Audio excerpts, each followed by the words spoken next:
सुना तू प्यार के भुला जा रानी, झूठों के हो जाए बदनामी।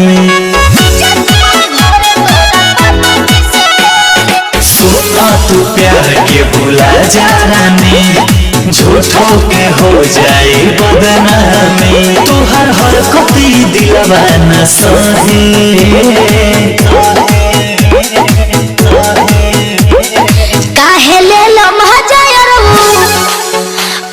छोड़े के जब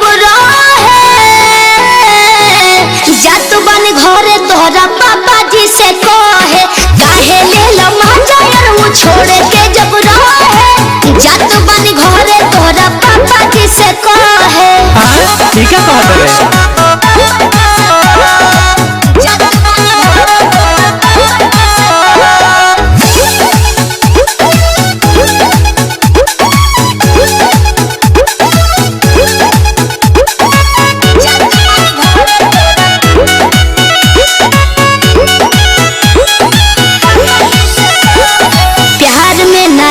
अब सवाल करम हो, छोड़े के जब कहब तो बवाल करम हो।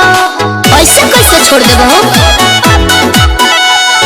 बीतल जवान साथ रहे बचपना, ऊंच नीच हो जाए हंसी जमाना। घूमे लगलू तू अब जाहे तो अब हम घूमे लगनी। काहे ले लो मजा आरे छोड़ के जब जात बन घरे तोहरा पापा जी से कहे, के तोहर बात लोग अखिया से ढोरे, जात बन घरे तोहरा पापा जी से कहे।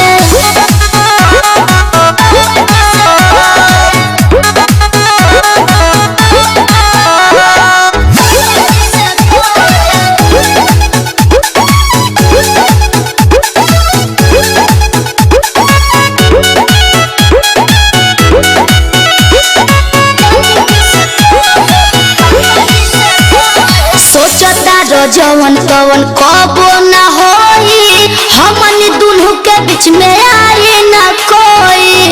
बुझाई? कान खोल के सुन लो।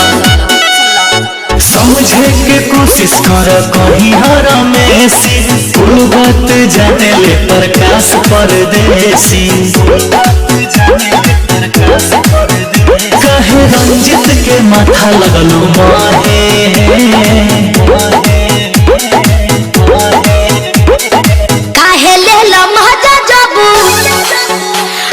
छोड़े के